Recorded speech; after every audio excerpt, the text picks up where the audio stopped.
বেশ কিছুদিন পরে এইচডিএফএক্স এর একটা ভিডিও আজকে আমি আপনাদের কাছে নিয়ে এসেছি। কয়েকটি ভাই আমাকে কমেন্টে লিখে পাঠিয়েছেন যে দাদা এইচডিএফএক্স এর কিছু আপডেট দেন। দেখুন, আমি প্রত্যেকটা সময় প্রত্যেকটা মুহূর্ত আপনাদেরকে সঠিক সময়ে সঠিক আপডেট দিতাম, কিন্তু এর আগে আমি একটি ভিডিও আপনাদের কাছে পৌঁছে দিয়েছিলাম।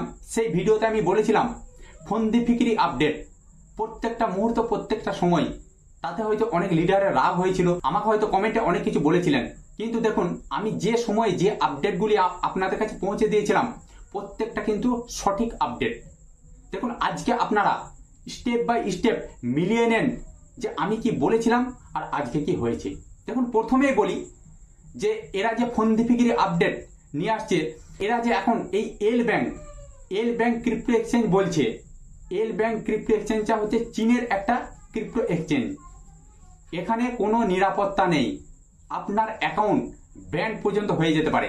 2 নম্বর যেটা বলি, এই এল ব্যাংক এইচডিএমই কয়েন, ধরুন মার্কেটে হাজার হাজার কয়েন আসে, হাজার হাজার কয়েন চলে যায়, মানে সম্পূর্ণ তাদের মূল্য জিরো হয়ে যায়, আপনি সেখানে সেল পর্যন্ত করতে পারবেন না। আর তারা এই এইচডিএমই কয়েন এল ব্যাংকের মাধ্যমে আপনাদেরকে পেমেন্ট দেবে বলছে।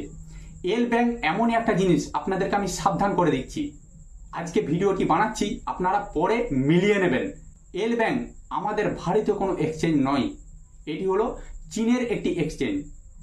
আপনি সেখানে ট্রানজাকশন করবেন, আপনার অ্যাকাউন্ট ব্যান পর্যন্ত হয়ে যেতে পারে। এর থেকে আপনারা একটু সাবধানে থাকবেন।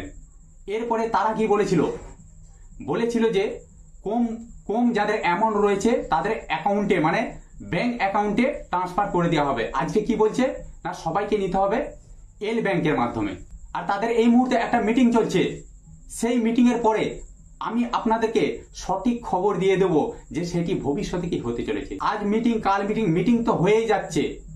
নতুন নতুন মিটিং এ নতুন নতুন ফন্দি ফিকিরি আপডেট নিয়ে আসছে, যেগুলি আপনাদের পক্ষে অসম্ভব। আচ্ছা আপনি বলুন তো, আজকে এইচডিএফএক্স এর মেম্বার প্রায় 3 লক্ষ, খুব জোর হলে 50,000 ব্যক্তি ঠিকঠাক ভাবে এল ব্যাংক ব্যবহার করতে পারবেন বা অন্যান্য ক্রিপ্টো এক্সচেঞ্জ ব্যবহার করতে পারবেন। 4 ভাগের মধ্যে 3 ভাগ ব্যক্তি জানেন না যে ক্রিপ্টো এক্সচেঞ্জ কি, ক্রিপ্টো কারেন্সির মাধ্যমে কিভাবে পেমেন্ট নেবে। ওনারা জানেন কি, যে আমরা ইনভেস্ট করছি, প্রত্যেক মাসে আমাদের 8% রিটার্ন দেবে। কিন্তু আজ কি করছে এইচডিএফএক্স, 8% থেকে নিয়ে এসেছে কত, 4%। এটা কেন করলো? 100-200 ব্যক্তিকে নিয়ে চলে গেল দুবাই। কাদের টাকায়? সেই টাকাগুলি আপনাদের টাকা, সেই টাকায় নিয়ে গেছে দুবাই। সেই দুবাই নিয়ে গিয়ে ফন্দি ফিকিরি এক্সচেঞ্জ খুলেছে।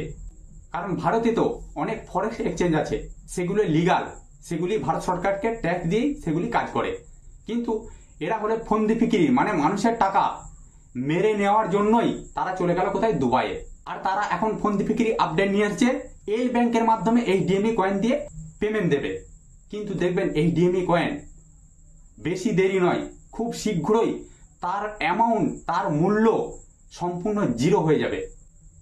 আপনারা সেখানে আর সেল করতে পারবেন না।